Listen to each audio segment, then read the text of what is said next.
Okay guys, we're going to start a tradition today. And by tradition, I mean something I thought of 14 seconds ago. So everyone's doing this thing on YouTube I've seen, like Vlogmas. And so I thought, you know what guys, this is a fitness channel. I'm not going to spend all my time just running around talking about my day. Like, I went to work, then I had like a donut, and then afterwards I ate... Fuck, I know I'm sexy. But obviously I'm going to include some of that. So, this is going to be not Vlogmas, it's going to be, ready for it? Liftmas.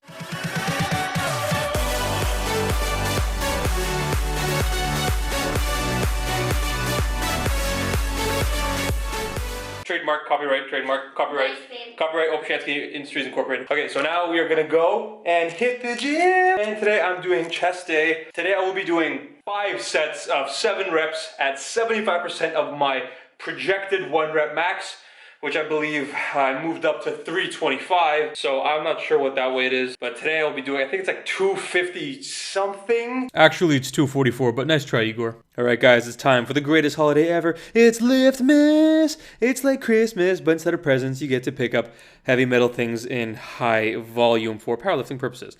Yeah, I just decided to do kind of, for the last 2 weeks of 2015, kind of reintroduce the vlogs similar to my competition prep season, just because some of you guys have been asking, what do I do? What do I lift? How was my life like? So I thought I would reintroduce these videos. Starting with chest day, this is 225 just for a couple speed warm-up reps, and now I'll outline what I actually do in preparation of my working set.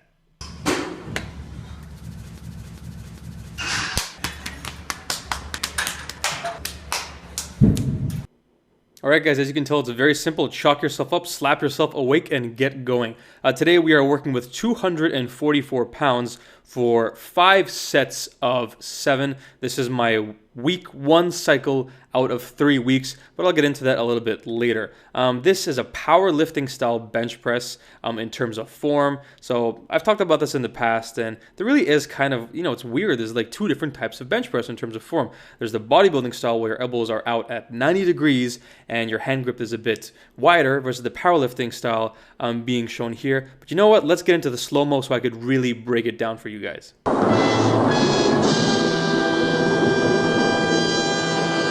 Alright, so some of you guys may be wondering, what am I talking about, 2 different kinds of bench press? Well, it's the same movement at the end of the day, don't get me wrong. It's just that different angles you make with your body are going to end up using slightly different muscle groups. So what you guys are seeing here is the standard powerlifting style bench press, which to be honest, I think is, it should be the only kind of bench press because the alternative is pretty stupid once you actually understand what's going on. So in this case, your elbows are a little bit tucked in at 35, 45-ish degree angles. There's a bit of an arc under your back, but your butt is still on the bench, and the grip is just a tiny bit closer. Not shoulder width, but somewhere in between that. What this allows you to do is work your triceps and your chest a lot more, and it almost makes it into a little bit of a declined bench press, even though you're still flat because of the back arc, that is. And as we all know, we're a lot stronger on the declined bench press. This is in direct contrast to the standard old school flat barbell bench press, where your elbows are out perpendicular to your torso at a 90-degree angle. The bar is coming down a little bit higher on your chest, above the nipple line, and also your hand placement on the bar is a bit wider. And what this results is you put a lot of unnecessary stress and effort on your anterior deltoids, your front shoulders, where it's not really supposed to be in this movement. This is primarily a chest and, secondarily, is that a word? Secondarily, a tricep exercise. So this is when you hear a lot about these guys who get anterior deltoid injuries doing the flat barbell bench press.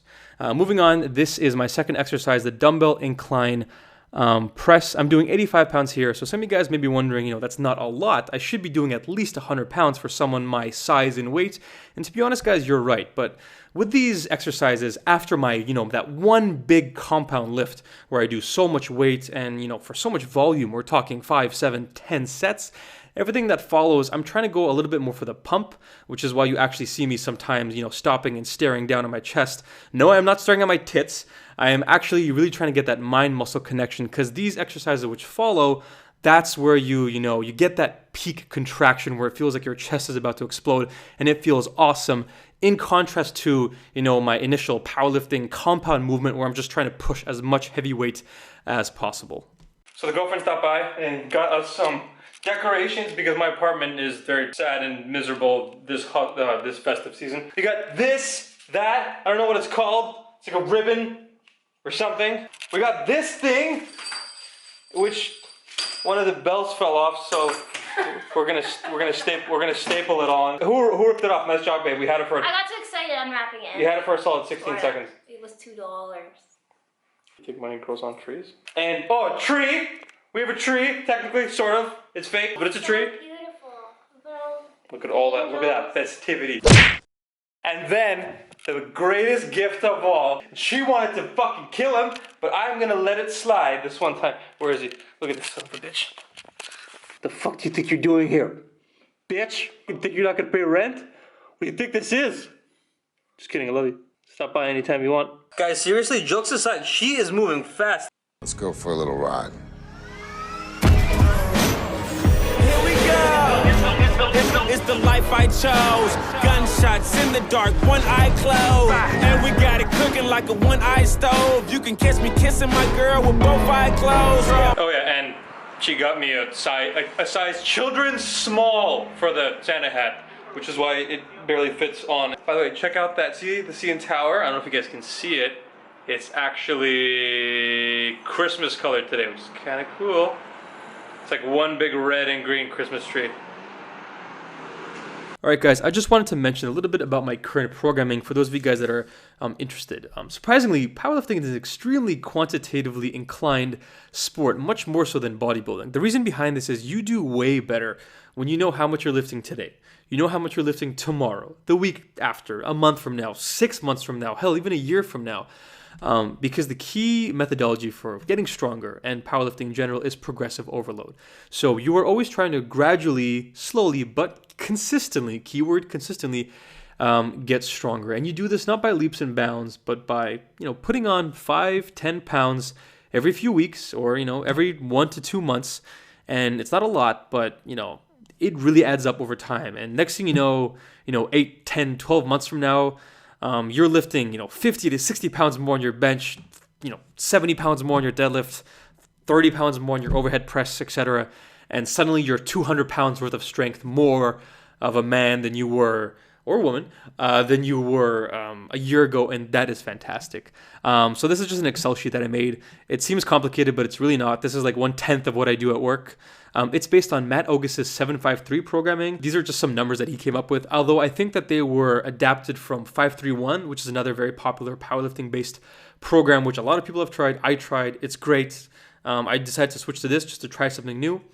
5 sets of 7, 7 sets of 5, and 10 sets of 3. That's your weekly workouts based on 75, 80, and 85% of your current projected 1 rep max. And every week, you're going to increase this, 1 rep max by these numbers on the right.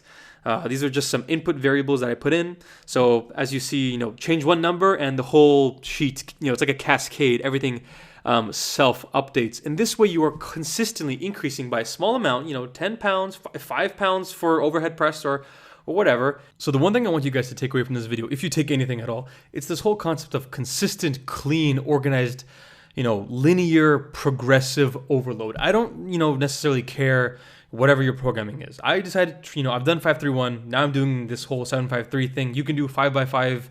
You can do the standard, 3 sets of 8 to 10, whatever. It doesn't matter as long as you repeat it week to week, month to month. And it's essentially the same, but the only thing you're changing is you are consistently, slowly increasing the weight a little bit. I know it doesn't seem like much, but it will, pan out in the long term and you will get stronger. I guarantee it.